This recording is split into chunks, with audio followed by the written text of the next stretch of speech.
Dneska si ukážeme, ako si presadíme čerepníkovú zámiu do lekúzy so samožavľavovacím setom. Najprv si vybavíme lekúzu.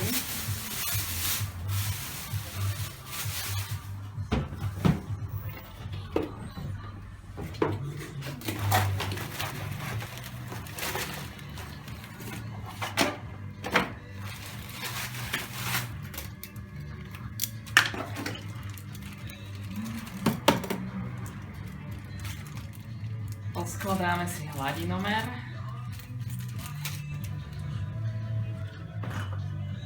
A už iba vrch.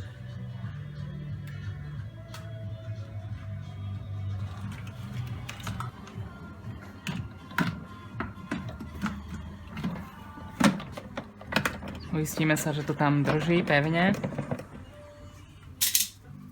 A potom už iba takto vrchnú krytku. Do tohto priestoru sa nám potom nesmie dostať zemina, tam sa leje iba voda.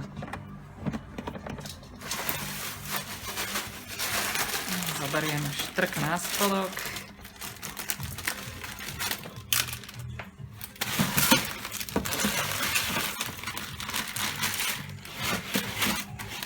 Rovnomerne ho dáme, tak ako má byť. Ten štrk, čo si tam dal, tak ten má nejakú výživu v sebe? No, ten nemá výživu, ten slúži ako drenážna vrstva, aby ten koreňový bal toho kvetu nebol potom zo spodu premokrený. Na ten štrk si dáme potom také nejaké 3-4 cm zeminy. A tá semina je aká? My používame univerzálny substrát a vždy podľa typu kvetu si tam človek domieša, či už piesok, rašelinu alebo nejakú...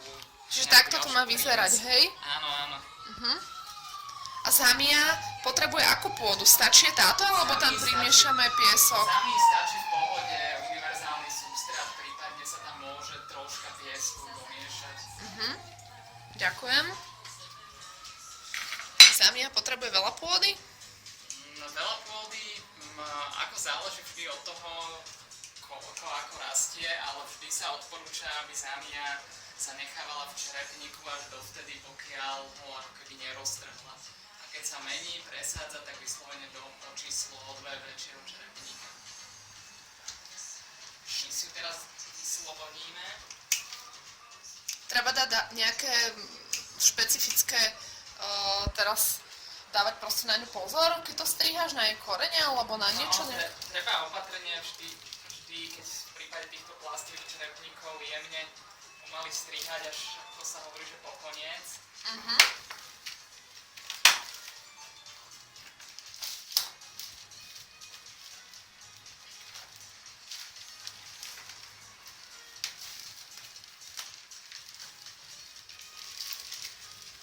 Zámia má hlúzy ako zemiaky však, vlastne ona tam má veľa vody a preto je stačí nejak malinko vody lenže.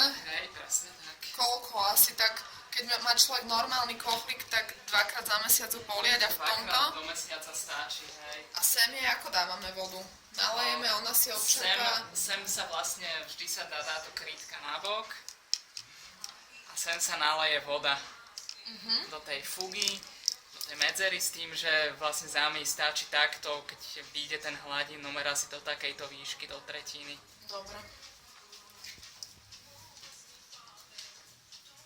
Myslím si, že tak ako má byť pekne rovno. Postupne do každej strany troška poutláčame zeminu, aby mal kvet svoju stabilitu. Už je teda presadená komplet? Áno, áno, takže zeminu si iba jemne troška utlačíme. Takže je to.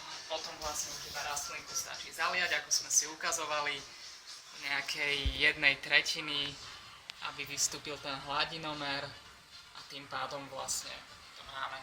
Rastlinu stačí potom tak za 2-3 týždne podľa potreby aj